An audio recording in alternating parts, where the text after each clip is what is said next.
नमस्कार। आज हम बात करेंगे तनाव, चिंता और हमारे मन के अंदर जो ये सब चलता रहता है उसे समझने की।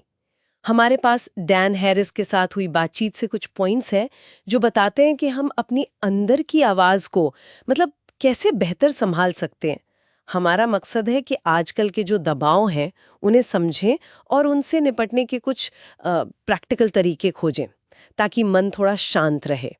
तो चलिए इस पर थोड़ी बात करते हैं। डैन हैरिस की बातें सुनकर लगता है कि तनाव और चिंता आजकल शायद बहुत ज्यादा बढ़ गए हैं, पर इनमें क्या कोई खास फर्क है जिसे समझना जरूरी है?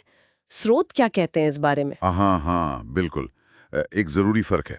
देखिए, स्रोत ये बताते हैं कि तनाव जो है वो ज़्यादातर मतलब अभी के दबावों से जुड़ा है। आपकी टू डू लिस्ट और उसे पूरा करने की आपकी क्षमता, इनके बीच का गैप। अच्छा। जबकि चिंता वो भविष्य को लेकर होती है। आगे क्या होगा, इसका डर, नेगेटिव सोच। तो ये जानना अहम है क्योंकि दोनों को संभालने के तरीके थोड़े अलग हो सकते हैं। हाँ। हम लगातार दूसरों से तुलना करते हैं ना, यस। फिर वो नेगेटिविटी जो दिखती है और कहीं ना कहीं वो जो असली इंसानी जुड़ाव है उसकी कमी। हाँ, ये बात तो है। एल्गोरिदम भी तो शायद ऐसी ही चीजें दिखाते हैं जो भड़काऊ हों। बिल्कुल।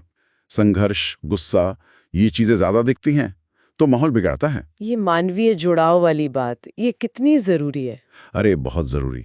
देखिए, हम हैं ही सामाजिक प्राणी।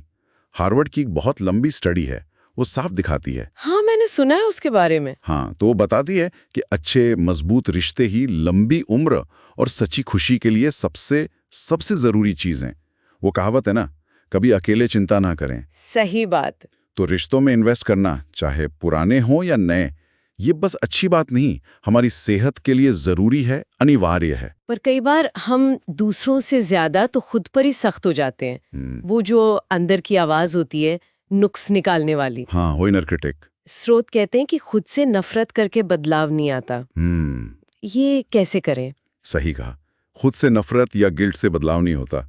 इसके लिए चाहिए आत्मकरुणा, मतलब खुद के प्रति थोड़ी दया। ये मानना कि हाँ, हम इंसान हैं, गलतियां होंगी, ये सीखने का हिस्सा है। अच्छा, इसमें एक तकनीक है बड़ी दिलचस्प, डिस्टेंट सेल्फ टॉक। अच्छा, ये क्या है? इसमें आप खुद से ऐसे बात करते हैं जैसे जैसे किसी दोस्त से कर रहे हों, अपने नाम का इस्तेमाल करके। अपने नाम का? हाँ, जैसे ये कहने के बजाय कि मैं फिर भटक गया, आप कहें अपना नाम, कोई बात नहीं, ध्यान भटक गया। ध्यान भटकना तो ध्यान का हिस्सा ही है। हाँ, ये तो इंटरेस्टिंग है। इससे थोड़ी दूरी बनती है और अपनी ही सलाह सुनना आसान हो जाता है। और ये पहचानना भी जरूरी है कि ये आवाज आपकी अपनी है या कहीं बाहर से आई है, समाज से, कल्चर से। हाँ, ये भी एक पॉइंट है। अच्छा, और माइंडफुलनेस, ध्यान, इसके बारे में भी बहुत बात होती है। क्या इसका मतलब है कि दिमाग एकदम खाली कर देना? नहीं नहीं, बिल्कुल नहीं। ये एक बहुत बहुत आम गलत फहमी है। ओह। माइंडफुलनेस का सीधा मतलब है बस ध्यान देना अपनी सांस पर या शरीर में जो महसूस हो रहा है उस पर। और जब भी मन भटके, और वो भटकेगा ही, ये तय है, तो बिना गुस्सा हुए, बिना जज किए, नरमी से ध्यान वापस वहीं ले आना। अच्छा, तो वो वापस लाना ही प्रैक्टिस है? बिल्कुल। वो बार बार वापस लाने का अभ्यास ही वही असली चीज है। तो ये प्रैक्टिस मदद कैसे करती है फिर? देखिए, ये हमें अपनी अंदरूनी बातचीत के बारे में जागरूक बनाती है ताकि वो हम पर हावी ना हो जाएं। और ये भावनाओं को समझने में भी मदद करती हैं। जैसे गुस्सा। गुस्सा अक्सर डर को छुपा रहा होता है। तो अगर हम ये सोचें कि मैं गुस्सा हूं, इसकी बजाय अगर हम सोचें कि अभी गुस्सा महसूस हो रहा है। हाँ, थोड़ा फर्क है। हाँ, फर्क है। इससे थोड़ी दूरी बनती है। फिर हम रिएक्ट करने के बजाय सोच समझकर रिस्पॉन्ड कर सकते हैं। अच्छा, तो ये तो हुई समझने की बातें।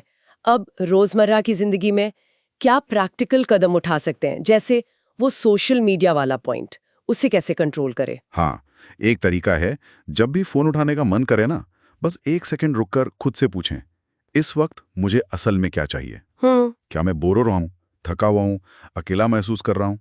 अक्सर फोन हमारी उस असली जरूरत को पूरा नहीं करता। ये जानना, ये अवेयरनेस पहला कदम है। सही बात। और कोई तरीका? कुछ और? हाँ, एक और महत्वपूर्ण कदम है, उसे कहते हैं ऑपोजिट एक्शन, विपरीत क्रिया। ऑपोजिट एक्शन, ये क्या है? सुनने में थोड़ा अजीब लग रहा है। हाँ, लगता है। इसका मतलब है जिस चीज से आपको थोड़ी थोड़ी घबराहट या असहजता होती है, जानबूझकर उसका सामना करना, थोड़ा थोड़ा करके। जैसे? जैसे मान लीजिए किसी पार्टी में जाने से घबराहट होती है, तो भी जाना, भले ही पूरी शाम न रुकें, बस वहां पहुंचें, दरवाजे तक जाएं। अच्छा, ओके। इससे हम जिंदगी में जो छोटी मोटी मुश्किलें या असहजता आती है ना, उसे झेलने के लिए तैयार होते हैं। हम ज्यादा लचीले बनते हैं, रेजिलिएंट।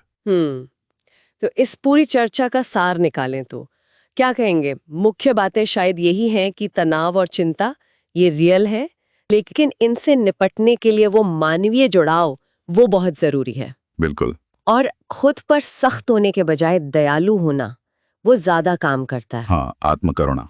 और माइंडफुलनेस वो परफेक्ट होने के लिए नहीं है, बस जागरूक होने की एक प्रैक्टिस है। बिल्कुल सही। और याद रखें, ये छोटे छोटे कदम हैं। थोड़ी सी असहजता का सामना करना, कुछ मिनट ध्यान करना, ये धीरे धीरे हमें मजबूत बनाते हैं। ये एक प्रोसेस है, कोई मंजिल नहीं। हाँ, ये जरूरी है याद रखना। अच्छा, जाते जाते एक विचार छोड़ जाते हैं सबके सोचने के लिए। डैन हैरिस ने समझदार स्वार्थ या वाइज सेल्फिशनेस की बात की थी। ये आइडिया कि सच्ची खुशी असल में दूसरों की भलाई में योगदान देने से मिलती है। गहरा विचार है। हाँ, तो अगर हम इस नजरिए को अपनाएं तो हमारे रोज के जो चुनौतियां हैं, हमारे लक्ष्य हैं, उनके प्रति हमारा रवैया कैसे बदल सकता है, इस पर सोचिएगा जरूर।